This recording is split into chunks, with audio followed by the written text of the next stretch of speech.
আমরা যে বাড়িটা কিনেছি সেখানে ওয়্যারড্রপ একটা বানানো ছিল, কিন্তু ওয়্যারড্রপটা পুরনো হওয়ায় এখানে না ঘুণের সমস্যা ছিল, ভেতর থেকে ঘুণ পড়ছিল। বাইরে থেকে পালিশ করা হয়েছে, বার্নিশ করা হয়েছে, কিন্তু তবুও ভেতরের ঘুণের সমস্যাটা যাচ্ছিল না। তো সেই সমস্যাটা না গেলে ভালো মতন আমি এটাকে ইউজ করতে পারতাম না। তাই আমি প্রথমে একটু কেরোসিন দিয়ে ভালো করে এটাকে মুছলাম। প্রথমে আগে ঘুণগুলো পরিষ্কার করে নিয়ে পুরোটাই কেরোসিন দিয়ে ভালো করে মুছলাম। মোছার পর আমি একটা ওয়ালপেপার অর্ডার করেছি। এই ওয়ালপেপার দিয়ে পুরো কাঠের পোর্শনগুলো আমি সিল করে দেব, এবং যেগুলো ফাঁকা ফাঁকা অংশ সেগুলোতে আমি টাচউড বার্নিশ করে নিয়েছি। করে নিয়ে একদিন শুকোতে দিয়েছিলাম।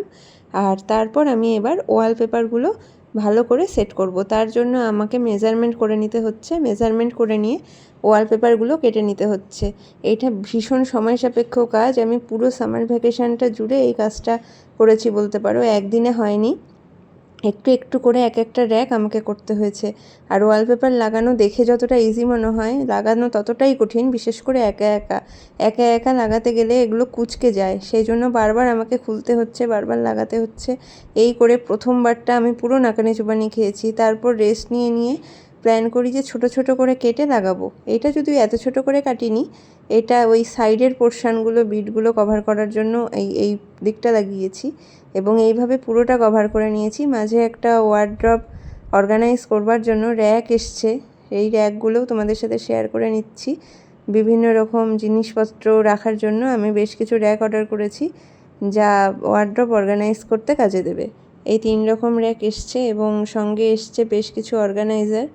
এই অর্গানাইজারটাও দেখেছো, এই জামা কাপড়গুলো গুছিয়ে টুছিয়ে ওয়ার্ড্রপটা অর্গানাইজ করব। কিন্তু ওপরের র্যাকগুলোও ভালো করে ওয়ালপেপার লাগিয়ে সিল করার দরকার ছিল। সব করে নিয়ে জামা কাপড় গুছিয়ে নিয়ে এই দেখো আমার ওয়ার্ড্রপের ফাইনাল লুক, এবং আলমারির ফাইনাল লুক। আলমারিটাই পুরোটা অর্গানাইজ করা কমপ্লিট। প্রত্যেকটা জিনিস আলাদা আলাদাভাবে রাখা আছে, যাতে খুঁজে পেতে কোনো অসুবিধা না হয়। যে র্যাকগুলো কিনেছিলাম সেই র্যাকগুলো কিভাবে ইউজ করলাম তা চলো এবার তোমাদের একটু ভালো করে দেখাই। উপরের দিকটায় আমার সব জামা কাপড়, শাড়ি এসব রেখেছি, আর নিচের পোর্শনটায় আমি দৈনন্দিন জীবনের যেসব জিনিস সব সময়ই কাজে লাগে, কিন্তু এগুলো ছেটানো থাকে, বাইরে পড়ে থাকে, দেখতে ভালো লাগে না, তাই এই এলাকাটা আমি সেসব জিনিস রাখার জন্য করেছি।